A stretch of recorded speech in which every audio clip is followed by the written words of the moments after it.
Check. Check one, check two. Actually, let's do that for real quick. All right. What up, everybody? Welcome back to another Slate Break Tile Money podcast episode brought to you by the TileMoney University, the only place that is dedicated to you, the business owner, to get together once a week on a Zoom call, a mastermind Zoom call with your like-minded peers and discuss your business, discuss marketing, discuss operations, discuss leadership, discuss all the details that we so often forget. Oh yeah, we're in business. Let's think about business. Then we've got private coaching. We have a video tutorial course along with worksheets to help you understand some of the specifics, your numbers, exactly what you should be charging, so on and so forth. And that is the TileMoney University. Learn more. Wherever you're watching this, there's a link in the show notes in the description of this video or podcast where you can learn more about it. So tonight we've got a fun topic, and this is the mud versus foam debate, but I love it. I love the fact that we're approaching this as a group inside the TileMoney Facebook forum, and we're approaching this from a business perspective. And I really think this highlights the benefits to giving a business twist on just about everything, to be frankly. And if you're watching this live, go ahead and ask me a question or join in the comments in the discussion. If you want to join the original group or check out the comments. There's some comments in this guy tonight. Not much, brother. How are you guys doing? I'm sorry, I can't see your name there. So anyways, mud versus foam. Justin Johnson said, the great debate from coast to coast. I would like to see everyone's opinions on which one is the most profitable. Great discussion. And when we put a business twist on it, it really takes emotions out of it. And it says, what's going to be best for my business? And the comments are great. I mean, they vary, they're opinionated at times, but as a whole, the group is really approaching this conversation from a business perspective, which is really fantastic. And I've got my own views, being a C54 California contractor. I mean, out there, they say you're not a tile contractor unless you mud.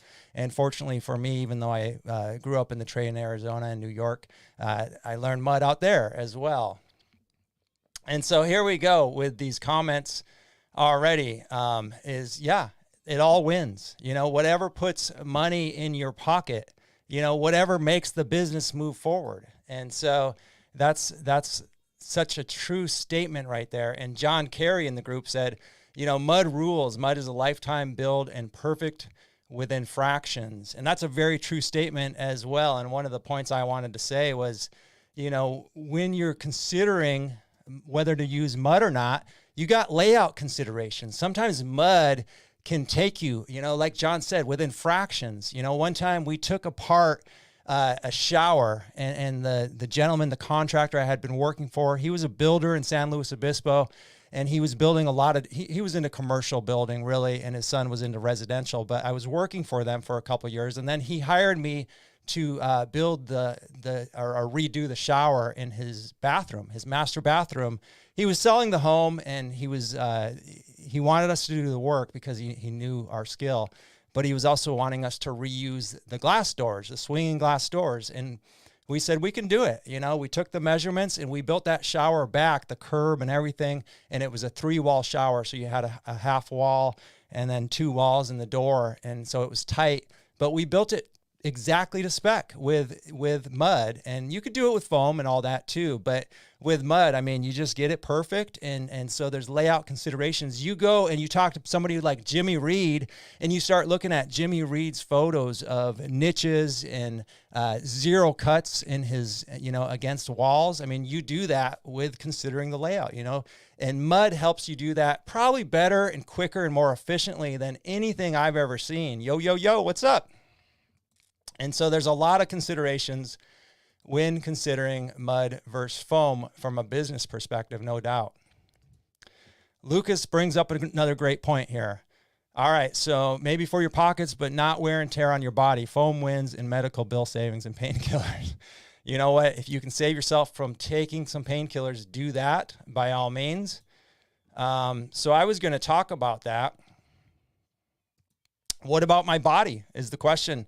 It's so true. Nothing like humping 2 5-gallon buckets, 6-gallon buckets full of fat mud up, a flight of stairs or 2 flights of stairs will wear on your body and make you shorter and shorter and shorter over the years. Now, however, there are a lot of talented mud installers, mechanics, technicians who will tell you that their body's fine. They're in great shape and they stay in shape and they're able to pace themselves and grow their muscles and grow their, and so everybody's different in that regards. And then the other thing I wanted to say was, if you're at the top of your game and you're at the top of your game and you're using a product like mud, first of all, charge accordingly and go a little bit slower. I mean, it's a premium product. It's a heavy product. It's a dirty product. It's something that not a lot of people know how to do, especially depending on if you're not in California. 30 years in the trade, my body is fine. And I imagine, I'm not sure who that is, but I imagine you're a mud dog. All right, Joseph's working at 7:51 here, and it doesn't surprise me, Joseph. Rock on, brother. So that was one of the things I was thinking of, was when it comes to using mud, if you're good at it and you're going to do it and you're older, or maybe you're starting to wear out and you're slowing down and you're in an area where it's demanding and you're doing perfect or near perfect work, raise those prices, save your body, work a little bit less. If you could bring mud to your area and mud was a unique service and you could charge more money for mud, let's say you could charge 30% more for mud, that's our premium shower, Mr. Homeowner, is the mud shower. And let's say you're doing 40 showers a year right now with your small crew, and you're doing 40 showers a year. You're going to raise your prices 30%. You could cut back. You could cut back on the amount of showers you're doing by 30%, and you would still be making more money. So you could raise your prices 30%, cut back 30%, and that's quick math there, but it might be completely wrong. Carlo, of course, Carlo's body is great. Another consideration is reality and realistic expectations. And I love Carl. He's a fantastic technician. But the thing about it is, I'm about I think I'm a foot 12 inches maybe or so taller than you, brother. And so one of my points was, is it realistic for me? Is it realistic for the materials? Is it realistic for my crew? I did a job, when we think about floors, for instance, if we're going to dry pack a floor, mud a floor, I did a job in Pismo Beach, and my crew knows how to mud. I knew how to mud. We didn't know how to pour a really big floor, and it wasn't a huge floor. It was 1,400 square feet, 700 on the upstairs condo unit floor and another 700 on the downstairs. It was, however, the condo on Pismo Beach, believe it or not, was leaning. And so we had at the deepest, we were, I think, about 1.75 inches. And then, of course, 3/4 inch on the shallow end, on the high end of the house. And so to do that with a pour, is that realistic? I mean, what are you going to, you're going to do 10 pours? You're going to do 10 lifts? And we had that dead nuts. I mean, we were doing 48-inch planks by 6 inches for the president of Walker's Aner. I'm not going to screw around. I'm not going to screw around and try to, do 20 lifts with self-leveler and spend, $10,000 on materials. It's not realistic. I have a crew, here's another consideration. Do you have the talent pool? Is your talent, is your workers, your crew and yourself able to do the mud job, or able to do the pour, the self-leveler pour? And do are you talented enough to know when it makes sense, when it's realistic? Availability. My friend said, why don't we get one of those big super cap trucks and have them pour this floor for us? Well, it's not available in my area, San Luis Obispo. There's nobody doing that. And I'm not going to, I don't know, like for a 1,400, I mean, we were in and out, 3 of us, and it was a large day. It was a very long day, but we got that. It was, I don't know. It was 12, 15 hours. Call it 13-hour day. And because we didn't want any cold joints, we just wanted to get it done. And one guy, I was humping the mud, and I had my 2 best guys pulling the mud, because you know what? they were better than me at it, and that's the way it rolled on that one. And so you gotta understand what's available to you. Is mud available? I like the cleanness of foam. I love this comment. So I do too. And so here's the deal. Situational. That was another point of mine. It's situational. We did some track homes, and guess what? There's free sand. The plasterers, they leave their free sand there. So 3/4 of the fat mud is already there. I just have to bring a little bit of lime and a little bit of Portland and the chicken wire or the expanded lath, depending Southern California, Northern California.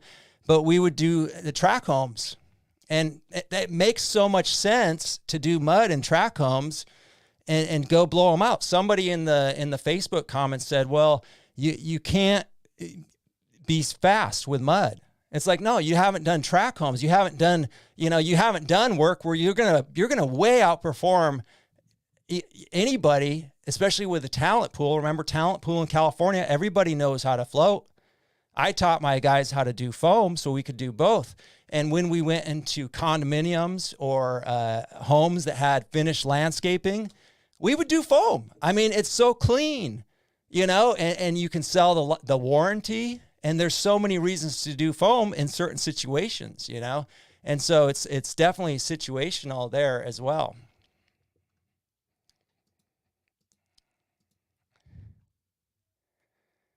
So then you got what else we got?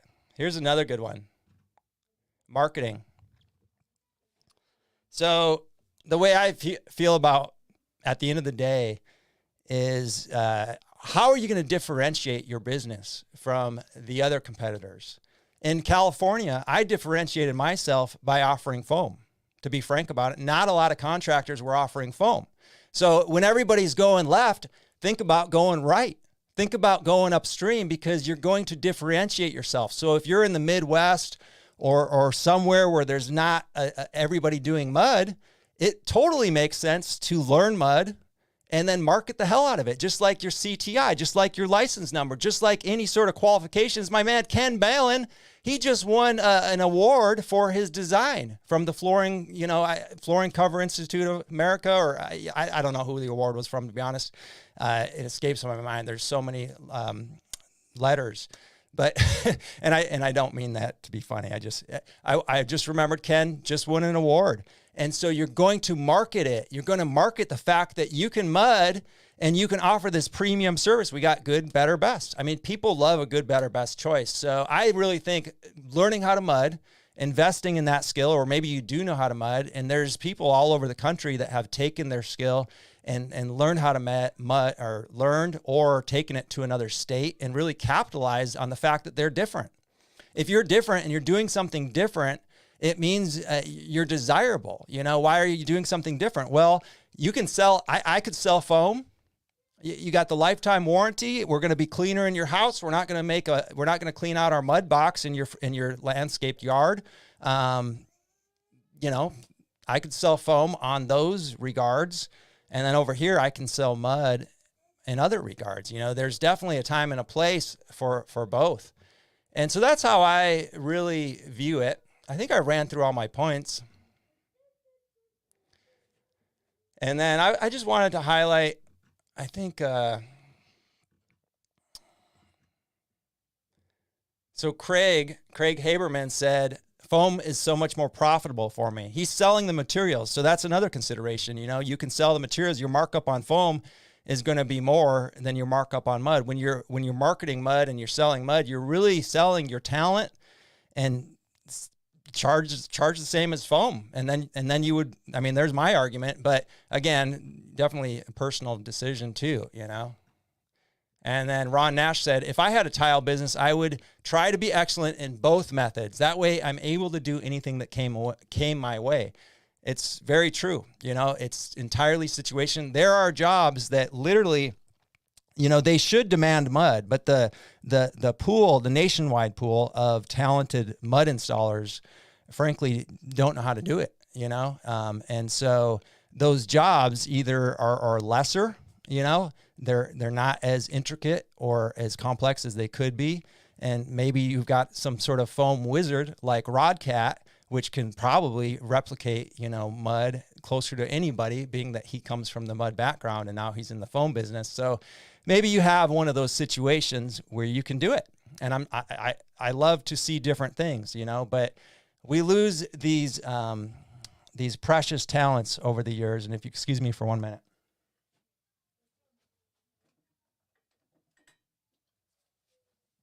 And the reality is the people that hang on to this stuff are doing a great service to our industry.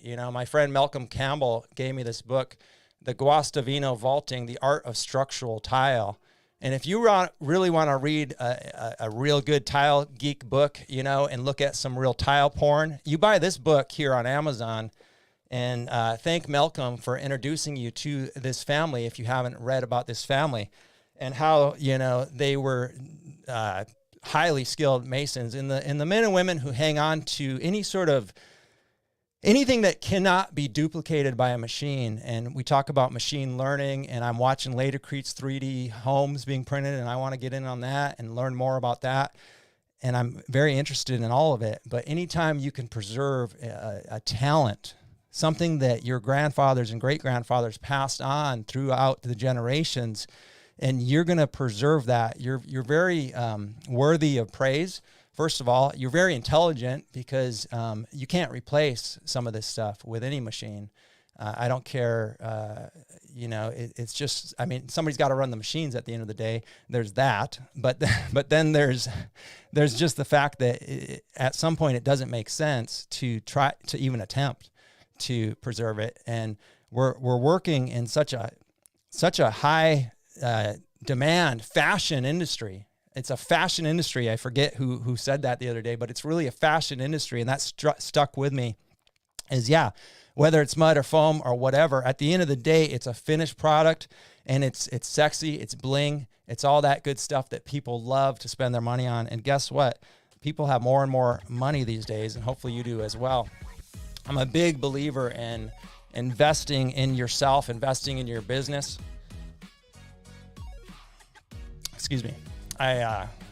TSP, Total Solutions Plus, just happened this last 3 or 4 days. I really wanted to be there. I've been there for 3 years in a row before this. I had to skip it though. I went to another business seminar and had a phenomenal time. Sometimes it helps to look at other industries too. Before the Tile Money podcast, there was no podcast dedicated to the business of tile and no group dedicated to the business of tile. And I looked to other industries, and I really started applying other industries to my tile business. And that's really how I started to see, like, man, I was searching for a tile business podcast, but so it doesn't hurt to get an outsider's perspective. And the conference I went to, the Phenomenal Profits Conference, they were really helping service industry professionals learn how to, sell themselves at a higher rate, distinguish themselves. All the things I talked about today with mud, it's just in another industry. What's up, guys? How are you doing, Warren? Thanks for checking in from YouTube. More support from reps manufacturers with foam. That might be true. That's probably a very true statement there. I did get into topical waterproofing my mud, so I did have, I guess, a cross warranty or a best of both worlds there in that situation. But yeah, at the end of the day, then they could say, I suppose, that you did the mud work. So anyways, I'm a big believer in investing in your business. Invest in learning about mud. At least watch a YouTube video or two and see if it's something that's realistic for you or even interesting at all. It might not be. And definitely, do what makes sense and do the right thing for your business. But at the end of the day, if you're not pushing yourself slightly out of your comfort zone, I tell the mud guys, learn foam, and I tell the foam guys and gals, learn mud. Push yourself out of your comfort zone to understand the trade better. I taught my guys how to foam, and they picked it up quick, and they picked it up really good because they knew how to mud. And I don't think vice versa, it would have been the same. I don't think you could teach a foam contractor or a foam installer how to mud as quick as a mud guy can learn how to foam. For what it's worth, it's just kind of a statement I'll throw out there. Yes, sir. The Pandora's box of technology is open. Yeah, you know what? And here's the thing. Here's the unique thing, and this just emphasizes my point on the uniqueness of it.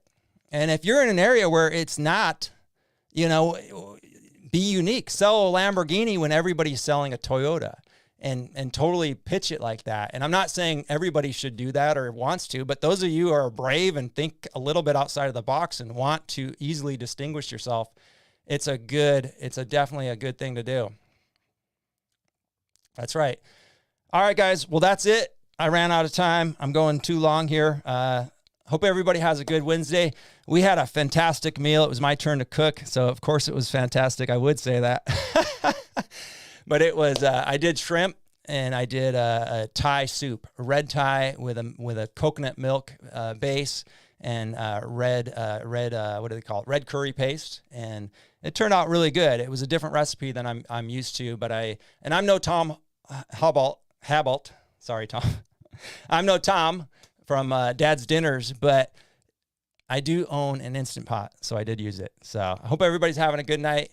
And listen, if you want to learn more about the TileMoney University, just hit me up. I'll be available for a phone call on Friday. We can talk about it, or you can go over to the link in the show notes and check it out. I'm really enjoying one-on-one coaching and the group coaching we're doing to have a little bit more in-depth discussions, a little bit more personable. I'm getting to know the members of the university in their unique businesses so that I can best help them grow into the business and craft their vision and set goals and keep them on track. So much of what we do as business owners, whether we succeed or fail, has to do not with the knowledge. I mean, so many of us have the knowledge, whether it's learned or experienced life or a mix, but it's with the follow through, the implementation of the knowledge, and just going forth and pursuing it and putting it into action.